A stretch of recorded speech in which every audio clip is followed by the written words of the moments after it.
Today's horror manga dubbing narration is This Is Not My Child by Yugisu Sachiko. I hope you all enjoy. As the title suggests, our story begins with a little boy and a mother who's looking for him.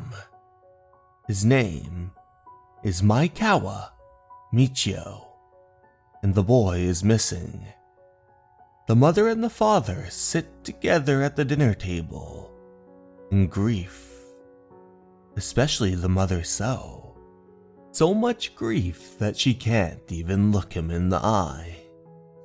You have to eat something to keep your strength up. This is actually pretty good frozen. But she doesn't answer him. She sits there in silence until that silence is interrupted by a phone call. She looks over and says, "I'll get it. Maekawa residence. Yes, this is she." What? Michio? The husband looked at her in awe, and then, shortly,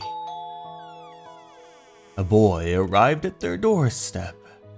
The mother looked at the boy in awe, tears coming out of her eyes and streaming down her cheeks. "Oh, Michio, I've missed you so much. We've been looking for you." But as she embraced him in relief, the boy had an indifferent smile. "I can't believe you lost his memory. What on earth happened? Just take your time remembering. Look, tonight I made Michio's favorite, Hamburg." Oh, your specialty. This is great. The boy put the food inside his mouth and immediately spat it out. She looked in awe. How could this be? This had always been his favorite dish. "What's the matter?" I don't want any. It tastes the same as it always does. No, cancel that. It tastes even better tonight. "Michio, eat your dinner." But then, he flung the food everywhere, as the mother could only look in shock. Then, he broke out into a tantrum. They tried to console him. Dear, stop him! Stop it, Michio! Calm down! Just stop it! Calm down. And then, as the night waned on, the boy eventually went to sleep. The two of them sighed in relief. He's finally asleep. Look, what's this? There's a mole on his neck. It wasn't there before. Are you sure? Is this really Michio? Uh-huh. Wasn't Michio chubbier? And his voice doesn't sound right either. Hey, should we get a DNA test? Give me a break. I'm going to sleep. The next day, the group of them decided to go to the local zoo, where the three of them were enjoying some ice cream and the sights. The pandas were so cute. Yeah. Michio, we've been to this zoo before. Do you remember? He looked at her with a menacing glare, and then he shook his head back and forth. That's impossible! You had so much fun. There's no way you wouldn't remember. Just let it go. Let's just enjoy today, okay? It's not okay! The real Michio would remember! Come on! I'm tired of this! But then, the poor boy accidentally let go of the ice cream from his hand. Oh? And it fell to the ground, splattering against the pavement. The poor boy screamed at the top of his lungs. What's wrong? Did you remember something? His eyes began to fixate on something, and then he jumped out toward her neck, grasping it with two hands. Hey, what are you doing? Stop it! But then, his eyes fixated on the dad. That hurts! Stop it! The boy had completely ripped off part of his earlobe. And then he looked back at the mother. She looked in complete and utter horror. A few days later, the man was suited up and bandaged around everywhere. Really? A business trip now? It's been scheduled for ages. I can't just cancel it now. You're going to see her again, aren't you? I told you, I broke up with her. I really don't think this is Michio. It's a mother's instinct. I don't want to hear about this anymore. I've had it up to here. That's some other kid. I can just tell. And so, time passed as the father was on his business trip, and the mother moved the wardrobe that was blocking the door. She slowly peered inside, and what she saw was a complete and utter mess. The boy had a pair of scissors in hand and was cutting her picture out of the portraits. Are you having fun? He looked at her malevolently. Where did you get these? It's dangerous. I know. Why don't we go for a drive? She loaded them up into their vehicle, and the two of them began to drive.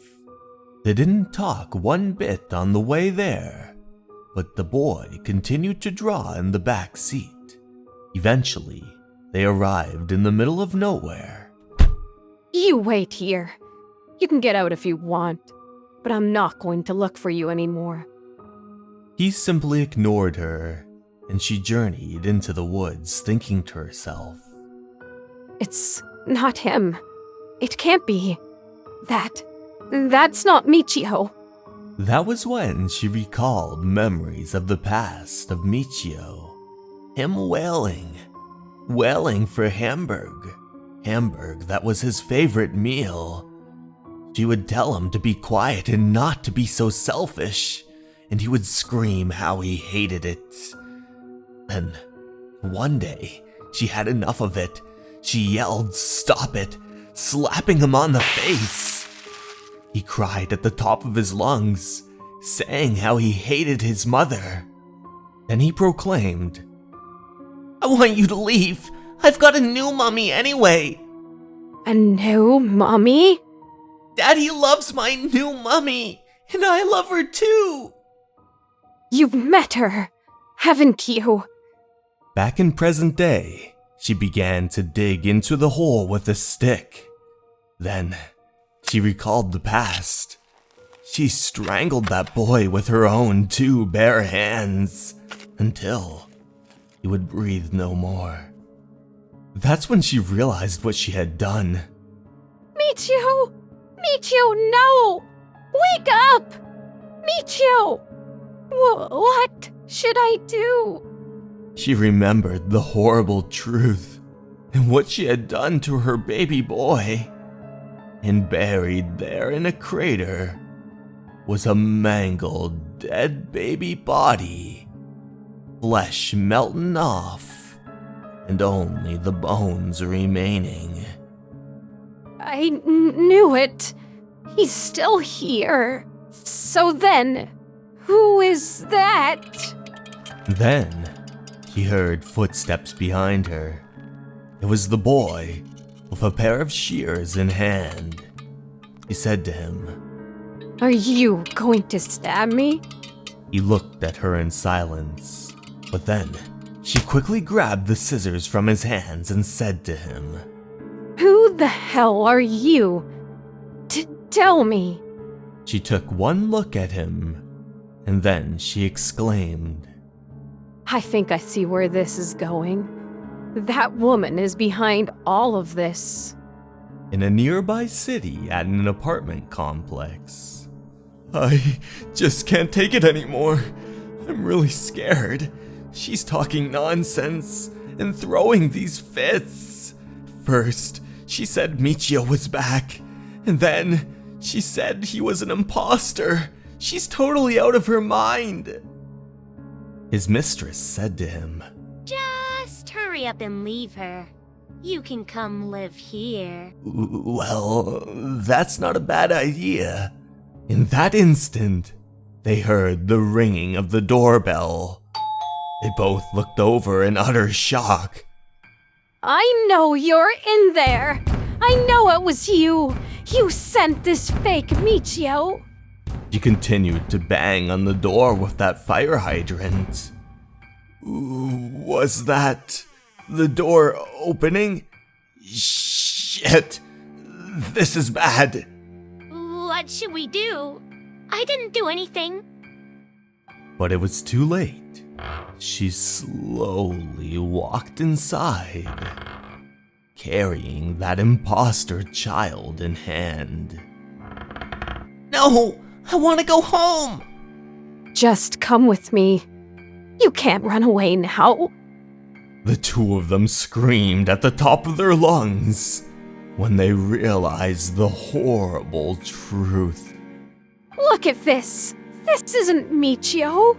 It doesn't look a thing like him. She announced as she held the decaying corpse of that dead child.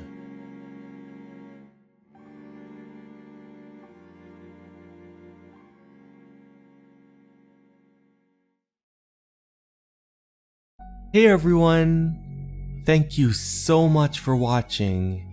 I'd like to take this time to give a very special thanks to my Patreons and YouTube members. Sarah De Jesus, Motosurf, Leo, Basin Animus, and Alleyway. Thank you so much for watching everyone, and remember, you're important and you matter. Have a good night everyone. Bye.